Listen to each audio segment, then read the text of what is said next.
মাত্র একদিন আগে ছিল মে দিবস। ক্রিকেট অঙ্গন শ্রদ্ধার সাথে এই মহান দিনে স্মরণ করে বাংলাদেশ ক্রিকেটের মাঠ কর্মীদের। সেই মাঠ কর্মীরা তাদের মুন্সিয়ানা দেখালেন ঠিক তার একদিন পরই। নিউজিল্যান্ডের বিপক্ষে বাংলাদেশের তৃতীয় টি-20তে উন্নত ড্রেনেজ সিস্টেম দিয়ে তাক লাগিয়ে দিয়েছে হোম অব ক্রিকেট। তবে এতে কৃতিত্ব আছে পরিশ্রমী গ্রাউন্ডসম্যানদেরও। নিউজিল্যান্ড এতটাই মুগ্ধ যে আলাদা করে পোস্টও দিয়েছে মিরপুরের ড্রেনেজ সিস্টেম আর মাঠ কর্মীদের নিয়ে। এই ম্যাচ জয়ের জন্য মরিয়া ছিল নিউজিল্যান্ড, না হলে যে হারতে হতো সিরিজ। বিশ্বকাপের রানার আপদের তা মানায় না। কিউইদের কাজটা সহজ করে দেয় বৃষ্টি।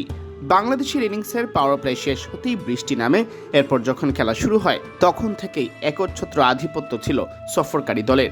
শেষ পর্যন্ত মাঠও ছাড়ে জয় নিয়ে। তবে এর পেছনে সবচেয়ে বড় অবদানটা কিউইদের নয়। বৃষ্টি থামার পর ম্যাজিকের মতো মাঠ এত কম সময়ে প্রস্তুত হয়েছে বলেই তো জয়ের পথটা বিছাতে পেরেছে নিউজিল্যান্ড। এত কম সময়ে মাঠ খেলার উপযোগী করে তুলেছেন গ্রাউন্ডসম্যানরা। তাতে অবাক নিউজিল্যান্ডের সবাই। কিউইদের আপলোড করা এক ভিডিওতে বলতে দেখা যায়, আমি কখনো এর চেয়ে ভালো ড্রেনেজ সিস্টেম দেখিনি। সত্যি বলতে একটু আগে একে লেখ মনে হচ্ছিল। 1 ঘন্টাও হবে না হয়তো। দারুণ কাজ। আবার সেই পোস্টের ক্যাপশনে লেখা হয়েছে, আমাদের মাঠে ফেরানোর জন্য ঢাকার বিশ্বমানের সুযোগ সুবিধা এবং মাঠ কর্মীদের ধন্যবাদ। ম্যাচ শেষে কিউই অধিনায়ক নিক কেলিও স্বীকার করেন বৃষ্টি কতটা সহায়তা করেছে তাদের। বিশেষ করে টস জিতে ফিল্ডিং নেওয়ার সিদ্ধান্ত ফলপ্রসূ হয়েছে তো বৃষ্টির কারণেই। আরও ভালোভাবে বললে বৃষ্টির পর খেলাটা মাঠে গড়িয়েছে বলেই তিনি জানান। হ্যাঁ, অনেক জরুরি ছিল।